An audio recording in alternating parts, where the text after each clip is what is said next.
जान गे जो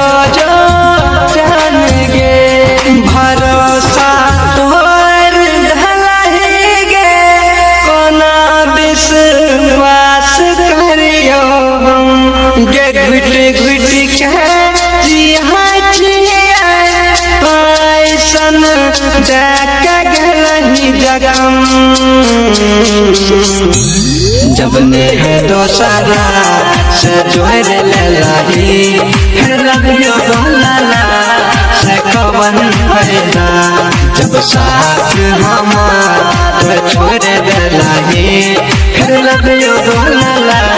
से कवन फायदा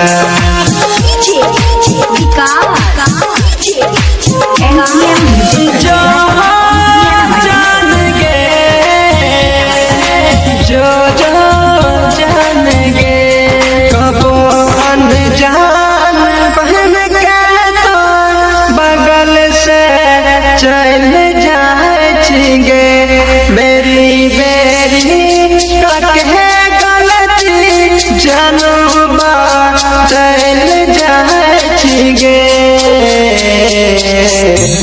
जब साथ तो सौरभ के छोड़ दलाही फिर लबियो बोलला से कवन फायदा जब साथ तो सौरभ के छोड़ दलाही फिर लबियो बोलला से कवन फायदा।